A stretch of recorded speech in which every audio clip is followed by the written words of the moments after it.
নমস্কার বন্ধুরা, বেশ কয়েক মাস পর দেখা হচ্ছে আপনাদের সাথে। আশা করছি আপনারা প্রত্যেকেই ভালো আছেন এবং এই দীর্ঘ অনুপস্থিতি কেন সেটা নিশ্চয়ই আপনারা জানেন। একটা মারাত্মক কর্মব্যস্ততা এই এসআইআর এর কারণে আমাদের প্রত্যেকের গেল। বিশেষ করে যারা বিএলওর কাজ বা এইআরওর কাজ বা নির্বাচনের এই গোটা প্রক্রিয়ার সাথে যুক্ত ছিলেন এবং এখনও আছেন, তারা কীরকম পরিস্থিতির মধ্যে দিয়ে, কতটা কঠিন পরিস্থিতির মধ্যে দিয়ে গেল বা গেলেন তারা নিজেরাই জানেন। আর সেই কারণেই কিন্তু এই দীর্ঘ একটা গ্যাপ হয়ে গেল আমাদের প্রায় 2-3 মাসে। তবে পরিস্থিতি যা, টেট কিন্তু হচ্ছেই। বিগত কয়েকদিনের যা ঘটনা প্রবাহ, তাতে কিন্তু এটুকু আমরা নিশ্চিতভাবে বলতেই পারি টেট হচ্ছে। এবং খুব সম্প্রতি আপনারা জানেন যে তামিলনাড়ু সরকার কিন্তু শুধু কর্মরত প্রাথমিক শিক্ষকদের জন্য টেটের বিজ্ঞপ্তি প্রকাশ করেছে এবং খুব শীঘ্রই মার্চ মাসে কিন্তু সেই পরীক্ষা হতে চলেছে। তাই সময়ে নষ্ট করার কিন্তু আর সময় নেই। তাই আমাদের প্রত্যেককেই আবার নতুন করে শুরু করতে হবে।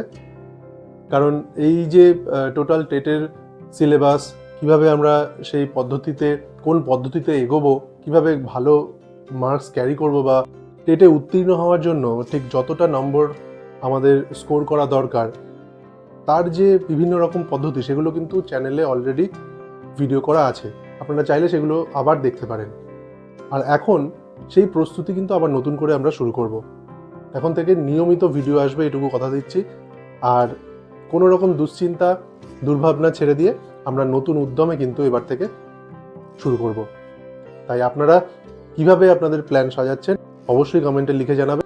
আইনি প্রক্রিয়া বা অর্ডিন্যান্সের প্রক্রিয়া যাই হোক না কেন, যাই চলুক না কেন, হাইকোর্টে বা সুপ্রিম কোর্টে যে কেসগুলো চলছে সেগুলো তো চলবেই, কিন্তু আমাদের এই ব্যাকআপ প্ল্যানটা কিন্তু রেডি রাখতে হবে। তাই আমরা প্রত্যেকে চলুন একসাথে হাতে হাত দিয়ে প্রস্তুতি শুরু করি এবং প্রত্যেকটা সাবজেক্টের ইন্ডিভিজুয়াল ভিডিও আসবে এবং বিগত যে প্রশ্নগুলো এসেছিল টেটে এবং গত 7-8 ফেব্রুয়ারি যে সিটেট হয়ে গেল, সেই প্রশ্নগুলোও কিন্তু সেই আলোচনার মধ্যে থাকবে। কারণ সিটেট কিন্তু আমাদের অত্যন্ত গুরুত্বপূর্ণ একটা গাইডলাইন হতে পারে। আর আরও একটা বিষয়, যে সিটেট হয়ে গেল সেটা কিন্তু জুলাই মাসে আবারও একটা হতে চলেছে, জুলাই বা আগস্টে হতে চলেছে। তাই এটাও আমাদের একটা সুযোগ।